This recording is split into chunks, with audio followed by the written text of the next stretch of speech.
She smashed my windshield because I didn't text back fast enough. If you can't handle me at my worst, you don't deserve me at my best, I replied.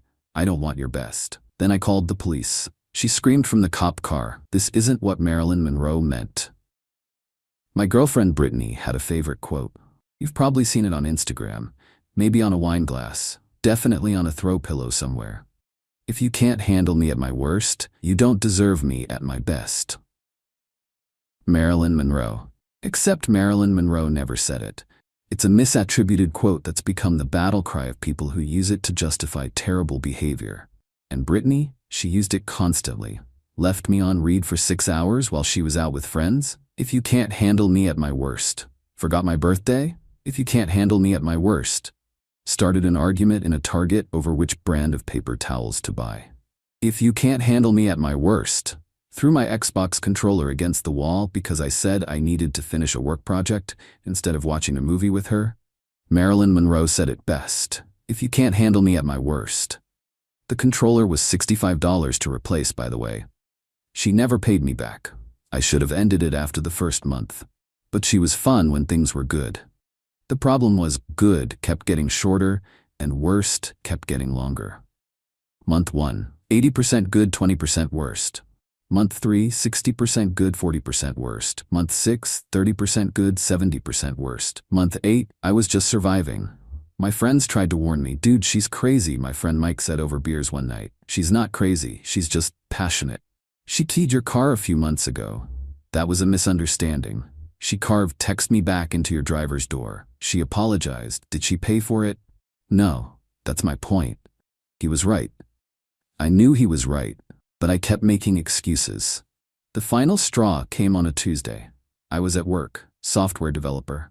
Sometimes I'm in meetings, sometimes I'm heads down coding and don't check my phone for hours. This is normal. This is my job. Brittany knew this. Didn't stop her from texting me 17 times in 90 minutes. Hey, hello? Are you ignoring me? Why aren't you answering? This is ridiculous. You're probably texting other girls. I can't believe you. You know what? Forget it. I'm done. We're done. Don't even bother responding. Actually respond. Respond, fine. Wow. I finished my meeting at 3 p.m. Checked my phone. 17 messages, all in caps toward the end. I texted back. Was in a meeting. What's up? 3 dots appeared, then disappeared, then appeared again. Too late. Too late for what? You'll see. That's never good. I called her. Straight to voicemail. Texted again. No response. I had a bad feeling. Got in my car at 5:30 to head home. Walked through the parking garage to my space. My windshield was gone. Not cracked, not shattered with glass everywhere. Gone. Like someone had taken a sledgehammer to it and completely demolished it. Safety glass in a million pieces covering my dashboard, my seats, the ground. The entire windshield was just absent. There was a note on my steering wheel, written in lipstick. Her lipstick. The expensive Sephora one she made me buy her last month. If you can't handle me at my worst, you don't deserve me at my best. She signed it, MM, as if she was Marilyn Monroe. I stood there, looking at my destroyed car, looking at the note, looking at the glass everywhere. Then I pulled out my phone, called the non-emergency police line. "Hi, I'd like to report vandalism. Someone destroyed my car windshield. Are you in danger?" "No, I'm at work. Came out and found it." "Do you know who did it?" "Yes, my girlfriend." "Your girlfriend destroyed your windshield?" "Yes." "Why?" "I didn't text her back fast enough." Long pause. "Sir, I'm sending an officer." Officer Martinez showed up 20 minutes later. Young guy, probably late 20s. Took one look at my car and whistled. "Damn, she really went for it." "She did. You said your girlfriend did this?" "Yes." "You sure?" I showed him the note, the lipstick signature, the text messages, the progression from "hey" to "you'll see." He took photos, lots of photos. Called a second officer for backup documentation. "You want to press charges?"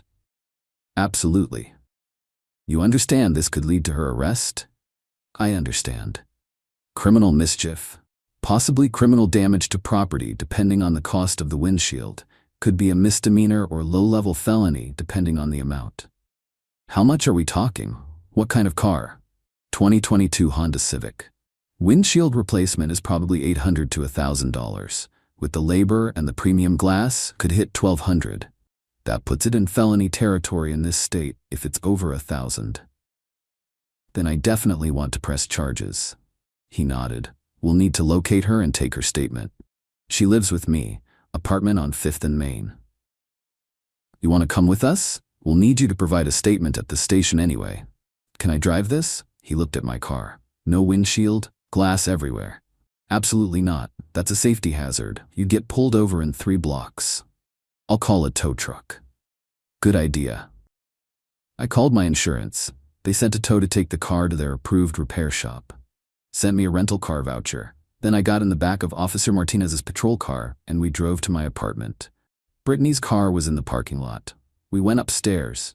I unlocked the door. She was on the couch, eating ice cream, watching Netflix, like nothing happened. Specifically, she was watching The Notebook. Because of course she was. She saw me, then saw the cop behind me.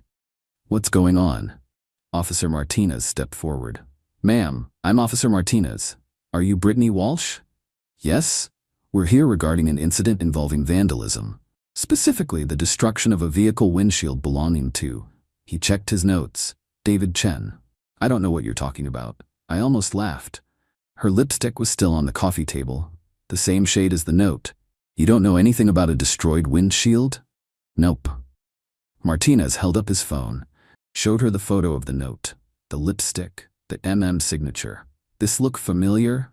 Her eyes went to the lipstick on the table, then back to Martinez, then to me. Her face changed, from confused to defiant in about 2 seconds. And there it is. Ma'am, do you know how long I waited for a text back? 90 minutes. 90 minutes of being ignored. Do you know how that feels? Ma'am, that doesn't give you the right. Men used to go to war. They used to fight battles. And he can't even text me back? What kind of man ignores his girlfriend for 90 minutes? Martinez looked at me. You were in a work meeting? Yeah. Software development. We do deep focus coding sessions. Can't be on our phones. See? Martinez turned back to her. He was working. He could have texted me before the meeting. Did you know he had a meeting?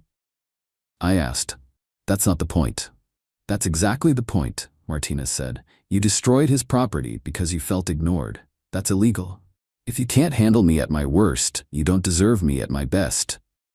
That's what Marilyn Monroe said. Ma'am, Marilyn Monroe never actually said. Yes, she did. It's a famous quote. It's everywhere. It's on mugs and pillows and it's fake, Martinez said. That quote is widely misattributed. There's no record of Monroe ever saying it. She stared at him. What? The quote is fake. It originated from a random blog post in 2011. That's not true. It is. You can Google it. I don't care. The point is, he can't just ignore me and expect no consequences. Ma'am, the consequence of ignoring a text message is not having your windshield destroyed. That's illegal. Well, maybe men should learn to text back. Martinez looked at me, then at her, then back at me. Sir, how long were you dating her? 8 months. And this is typical behavior. Unfortunately, has she destroyed your property before? She keyed my car 3 months ago, carved text me back into the driver's door. Brittany jumped in. That was different. He didn't text me back for 3 hours. Ma'am, please stop talking. I had every right. No, you didn't. He turned back to Brittany. Ma'am, I'm going to need you to come down to the station with us. Why? Because you just admitted to committing criminal mischief. Based on the extent of the damage, we're looking at significant charges. Her face went white. Charges? Criminal damage to property. The actual charge level, misdemeanor or felony, will be determined by the prosecutor based on the documented repair cost. But you admitted to destroying his vehicle, and from what I saw, that's substantial damage. I'm not going anywhere. Ma'am, you can come voluntarily, or I can place you under arrest. Your choice. This is insane. Over a windshield? Over deliberate destruction of property that you've admitted to. He probably deserved it. Ma'am, I'm going to need you to stand up and place your hands behind your back. You're arresting me? Yes, ma'am. For what? I just explained. This is ridiculous. She stood up. Martinez cuffed her. Read her Miranda rights. You have the right to remain silent. She did not remain silent. This is abuse. He's abusing me. I'm the victim here. Ma'am, you destroyed his property. Because he was ignoring me. That's not abuse. Emotional abuse. He was emotionally abusing me by not texting back. Martinez looked exhausted. Ma'am, you need to stop talking. They walked her down to the patrol car. She was yelling the entire way. If you can't handle me at my worst, you don't deserve me at my best. Martinez put her in the back seat, closed the door. She was still yelling, muffled now. This isn't what Marilyn Monroe meant. He turned to me. You want to come give your statement now? Yeah. We drove to the station, Brittany yelling the entire way, something about how I was going to regret this, how she was the best thing that ever happened to me, how I'd never find anyone like her again. That last part was the goal. At the station, I gave my full statement, timeline of the texts, the meeting I was in, coming out to find my car destroyed, the note, everything. They processed Brittany, took her fingerprints, mugshot, the whole thing. She was screaming from the holding cell, "You don't deserve my best, you don't deserve me." I called back to her, "I don't want your best." "What?" I said, "I don't want your best, keep it." More screaming. Detective Williams tried not to smile. A detective named Williams took over the case. Older guy, probably seen everything. "How long you been together?" 8 months. "This her first time destroying your property?" "No, she keyed my car 3 months ago when I didn't respond to a text for 3 hours." "You report that?" "No, she apologized, said she'd never do it again, gave me the Marilyn Monroe quote. The worst and best thing?" "Yeah. You know Marilyn Monroe never said that, right?" "I do now. It's from a random person's blog in 2011. People just slapped Monroe's name on it and it went viral. That actually makes a lot of sense." Williams took notes. "We'll need to get the actual repair estimate before the prosecutor files formal charges. Arraignment scheduled for day after tomorrow at 2 p.m. That'll be preliminary charges, criminal mischief. Once we have the dollar amount documented, prosecutor will amend if it hits felony threshold." "How much for felony?" "Over $1,000 in the state." 2 days later, the repair shop sent me the official estimate. Windshield replacement for a 2022 Honda Civic with all the sensors and cameras, $1,247.82. I forwarded it to Detective Williams. He called me within an hour. "Got your estimate. $1,247. That's over the threshold. Prosecutors amending the charges to criminal damage to property in the 3rd degree, Class E felony." "Good. She gonna make bail?" "How much is bail?" "For a felony property damage, probably $5,000. She needs 10%, $500 cash. She doesn't have $500. Then she's staying in custody until arraignment." "Good." He raised an eyebrow. "You sound relieved." "I am. Gives me time to pack her stuff and change the locks." "You live together?" "My apartment, my name on the lease. She moved in 4 months ago." "You'll need to do a formal eviction, even though she just committed a felony against me?" "Unfortunately, yes. She's established residency. You need to give her 30 days notice or go through the courts." "So she can come back and destroy more of my stuff?" "You can get a restraining order. That would keep her out immediately." "How do I do that?" "File tomorrow. Judge can grant a temporary order same day if there's evidence of property damage or threats, which you have." "I'll file tomorrow." I went home, packed all her stuff, boxes in the living room, changed the locks. Cost me $150 for an emergency locksmith at 9 p.m. Worth it. The next morning I went to the courthouse, filed for a restraining order, included the police report, photos of my windshield, screenshots of her threatening texts, the lipstick note. Judge granted a temporary restraining order within 2 hours, effective immediately. Brittany was not allowed within 500 feet of me, my home, or my workplace. 2 days after her arrest, her arraignment happened at 2 p.m. By then, the prosecutor had received my repair estimate and upgraded the charges to felony. I showed up to watch. She was brought in wearing an orange jumpsuit. Hair a mess, no makeup, looking miserable. The judge read the charges. Criminal damage to property in the 3rd degree. "How do you plead?" Her public defender whispered to her. "Not guilty. Bail is set at $5,000, 10% cash." "Your Honor," her lawyer stood up. "My client doesn't have the means to post bail. Then she'll remain in custody until trial." "Your Honor, this is her first offense. This is her first charge. According to the police report, she has a history of property damage against the victim." Brittany started crying. "I'm sorry, I didn't mean it. I was just upset." "Ma'am, you need to be quiet." He ignored me for 90 minutes. "Ma'am, if you can't handle me at my..." The judge banged his gavel. "Ma'am, if you continue, I will hold you in contempt. She shut up. Trial is set for 6 weeks from today. Defendant will remain in custody. Her lawyer tried to argue. Judge wasn't having it. They took her back. As she was being led out, she saw me in the gallery. David, tell them it was a mistake. I didn't mean it. I didn't say anything. Please, I'm sorry. Still nothing. You don't deserve my best anyway. There it is. 6 weeks later, I showed up for trial. Turns out I wasn't the only victim. The prosecutor had found 2 other guys, ex-boyfriends, both with similar stories. Guy number 1 took the stand first. His name was Dr. James Park, cardiothoracic surgeon. Park, can you describe your relationship with the defendant? We dated for about 4 months last year. And how did that relationship end? She slashed all 4 of my tires. Can you describe the circumstances? I was in surgery, emergency bypass. The patient was coding. I had my phone in my locker, obviously. When I came out 6 hours later, I had 83 text messages from Brittany. 83? Yes. Starting with hey and escalating to threats. The last one said, you'll regret ignoring me. And what happened? I went to my car after my shift. All 4 tires were slashed. There was a note on my windshield written in lipstick. If you can't handle me at my worst, you don't deserve me at my best. MM.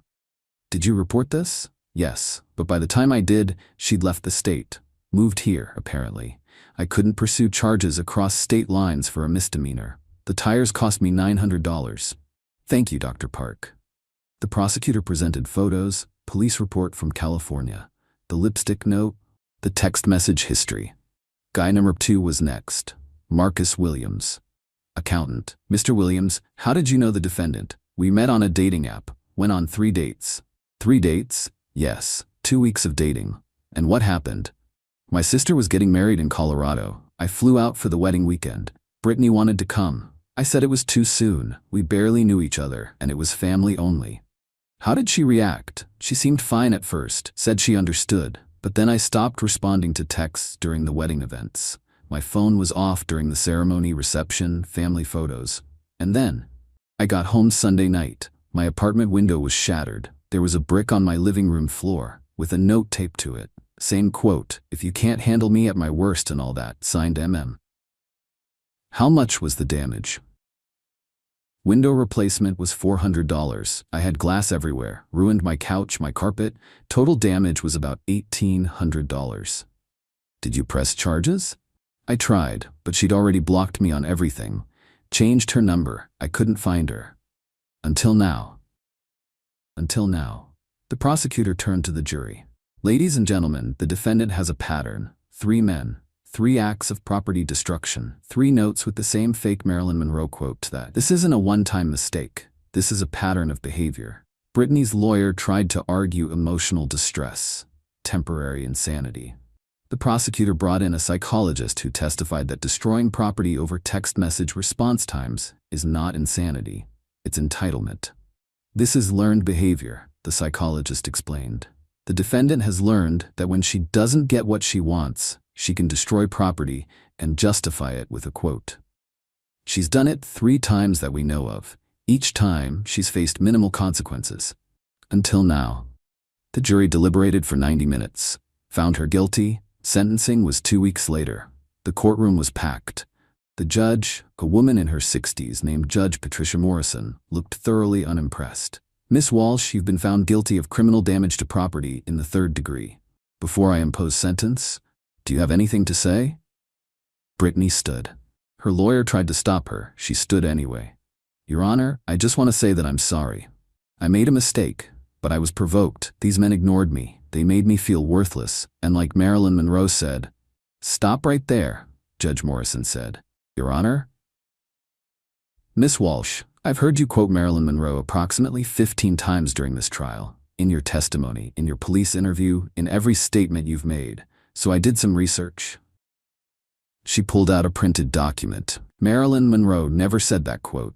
According to multiple fact-checking sources, including Snopes and the Marilyn Monroe estate, that quote first appeared on an anonymous blog in 2011. It was later falsely attributed to Monroe and spread across social media. Brittany just stared. But it's everywhere. Everyone says she said it. Everyone is wrong. The Marilyn Monroe estate has specifically stated that Monroe never said or wrote those words. They've spent years trying to correct this misattribution. I don't understand. Miss Walsh, you've built your entire defense around a fake quote. You've justified 3 separate acts of property destruction with a quote that doesn't exist. You've been using a fabrication to excuse criminal behavior. But I have a poster with her face on it, with the quote. Posters can be wrong, t-shirts can be wrong, wine glasses can be wrong. That doesn't make the quote real. Brittany sat down slowly. My whole Instagram is that quote. Perhaps you should reconsider your Instagram. I tried not to laugh. The 2 other victims in the gallery were failing at the same task. Miss Walsh, the court takes into account your history of similar behavior and your complete lack of remorse. Despite being confronted with 3 victims, you've continued to insist they deserved what you did. You've shown no understanding that your actions were wrong. I hereby sentence you to 18 months in county jail, 3 years probation upon release, mandatory anger management counseling, and restitution to all 3 victims for property damage. Brittany started crying. This isn't fair. You destroyed 3 people's property because they didn't respond to text messages fast enough. They ignored me. Miss Walsh, the world does not revolve around you. People have jobs, obligations, lives outside of their relationships with you. Your inability to understand this does not give you the right to destroy their property. Marilyn Monroe said.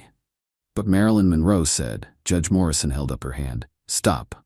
I just explained to you that she didn't say it. Continuing to cite a fake quote will not help your case. So everything I believed was a lie? Apparently. My whole personality is based on that quote. Then perhaps you need a new personality. The bailiff tried to escort her out. She was still processing.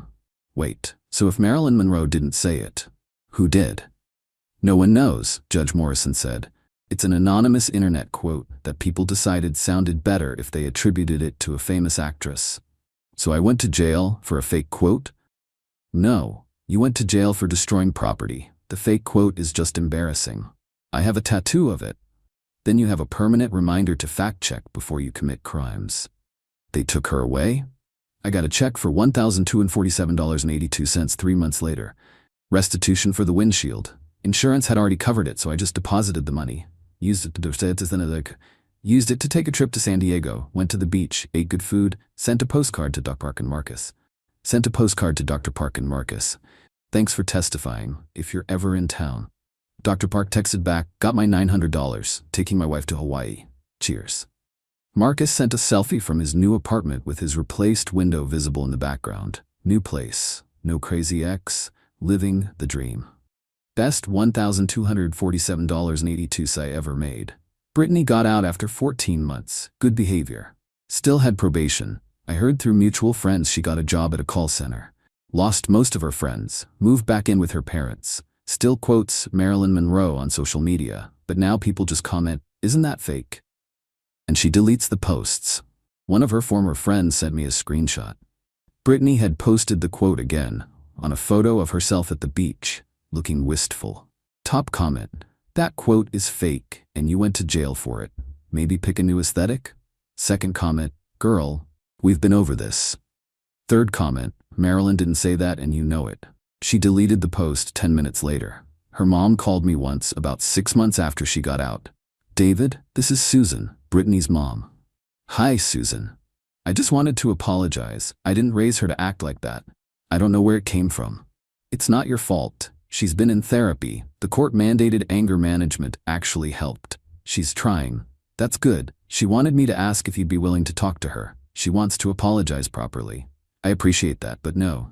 I've moved on. I understand. I'm sorry for all of it. It's okay. Really. I'm dating someone new now.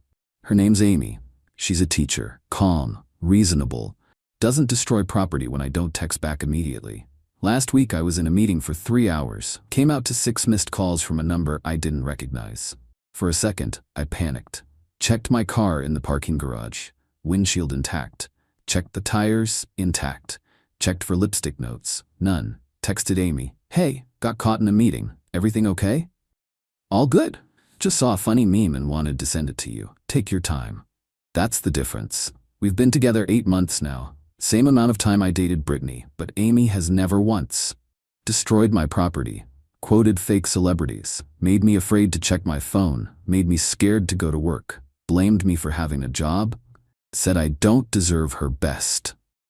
Because here's the thing about that quote, even if Marilyn Monroe had said it, it would still be toxic. If you can't handle me at my worst implies that your worst is somehow acceptable, that people should tolerate bad behavior because sometimes you're nice. That's not how relationships work. Your worst should be a bad day, a little grumpy, temporarily stressed. Your worst should not be property destruction, abuse, or criminal behavior. And if your worst involves vandalizing someone's car, they don't owe you a chance to show your best. They owe you a police report. Sometimes I wonder if Britney ever figured out the quote was fake. If she ever realized she destroyed 3 relationships and went to jail over a misattributed Instagram caption. Actually, I don't wonder. I know. Last I heard, she got a tattoo of it. If you can't handle me at my worst, you don't deserve me at my best. Right there on her ribs. Permanent. Just like her criminal record. And somewhere in Hollywood, the Marilyn Monroe estate is still trying to get people to stop attributing that quote to their client. Good luck with that.